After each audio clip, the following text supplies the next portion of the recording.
This is Peter Garcia, and I'm going to give you a tutorial today on using the Use Background shader in Maya. This is a pretty handy shader to do a simple kind of composite with one of your 3D models into an image of some sort.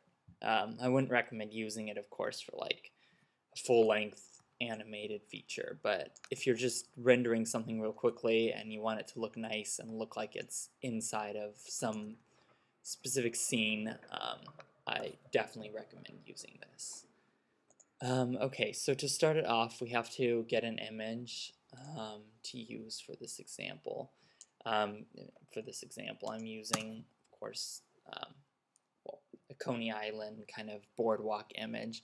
I just liked this image a lot because the horizon's not too hard to find. It's pretty clear where it is, and it also has this huge empty space where I can add my 3D model to. Alright, so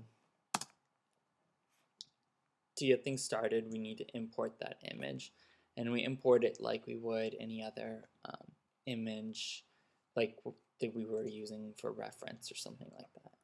We just go View, Image Plane, and Import Image.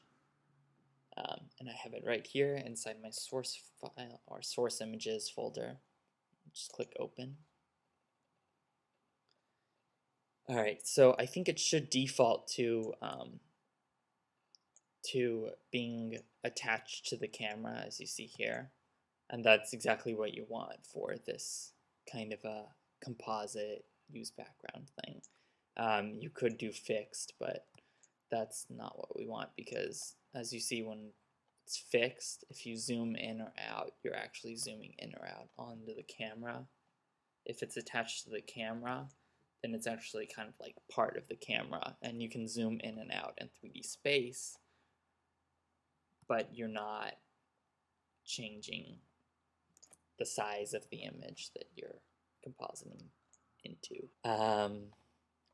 And so now let's say turn on our resolution gate first, and we can actually click this button here, which is really handy, and it actually sets the image that you have fixed to the camera so that it fits in your resolution gate. So if I were to click it like that, so it'll be perfectly the right size when you want to render it. So our first step in this process is to create a polygon plane. So you can click there, or you can go create polygon primitives and go to plane as well. And let's just kind of rotate it. If you want, while we're kind of setting up this polygon plane, you can always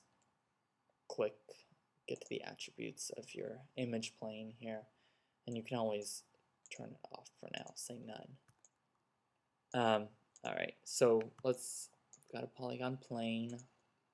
Let's scale this way up, because this polygon plane will basically be the ground for our scene. It'll allow us to cast shadows onto the ground in the image. So this is kind of like our fake 3D ground. Yeah, let's just expand it like that. We might need to stretch it more. Let's get back up our image.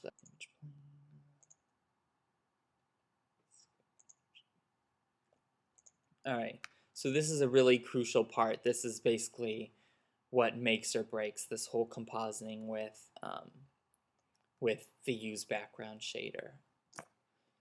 I would turn off the other grid right now, just so that it's not confusing, and leave it in wireframe mode though, so that you can see the grid of this polygon plane.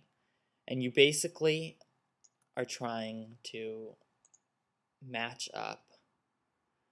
As you see, I'm zooming in and out, and the polygon plane looks like it's getting bigger, but it's because I'm zooming in and out in 3D space, but the image isn't moving. You basically want to position it so that it looks like it could be the ground. You want it to match up with the horizon line and kind of just look like it's maybe laying flat on the ground in this image. So this might not be perfectly correct. It probably isn't as it is, but it's hard to tell without like an actual 3D model on your scene, because it's kind of easier to tell if you have a cube to see if you have the right perspective and all that. So we're not actually gonna do a cube though. I kind of want to like mimic this trash can in the background here, and we'll use a polygon cylinder for that. And we can kind of scale this accordingly, make it kind of look believable like it could be another one of the trash cans toward the foreground. Alright, we'll kind of align it. This boardwalk's kind of nice because it has these leading lines kind of, so we can align, this one's kind of aligned with this line here in the background, so I can align this foreground one with that line as well.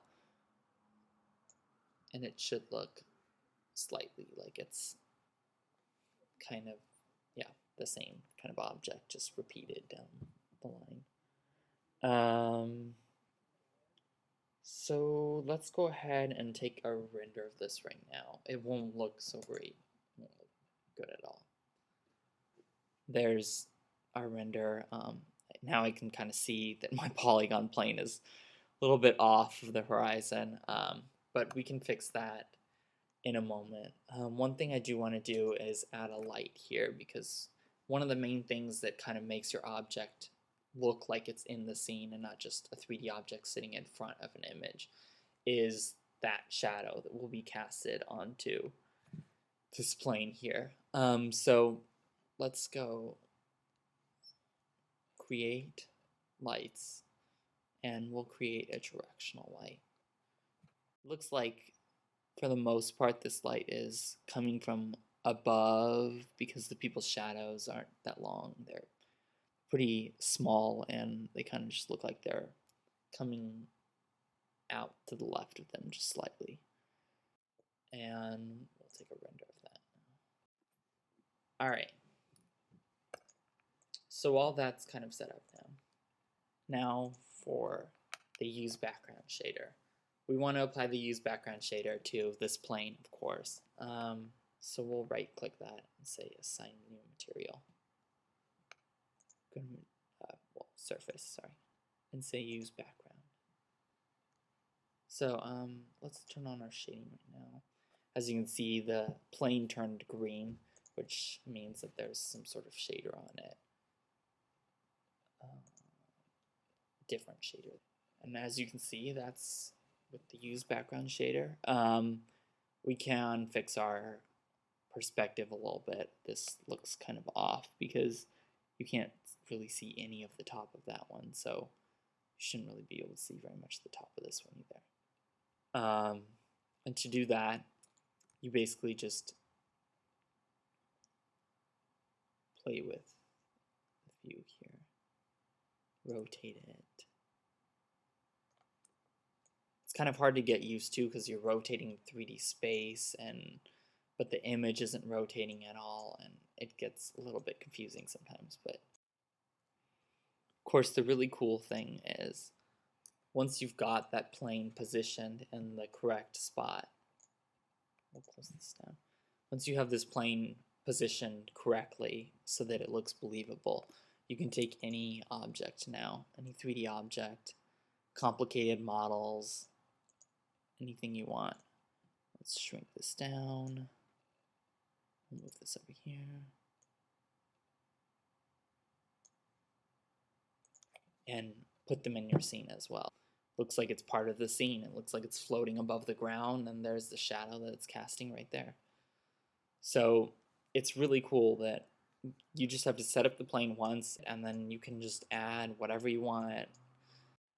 And it's good practice if you want to like get good at this and kind of just getting that perspective down. And you can kind of just composite basic shapes like this to it. Like, as you can see now, that torus looks like it's laying on the ground. And it's just fun to do, and it can add something more to your models so that you don't just have them sitting in front of a background, but rather now they look like they're part of the background. Alright, so I hope this tutorial was informative. I hope you learned something. And go ahead and use this in all your models now when you're rendering them out. Alright, so this has been a tutorial on how to use the Use Background shader in Maya. Thanks for watching.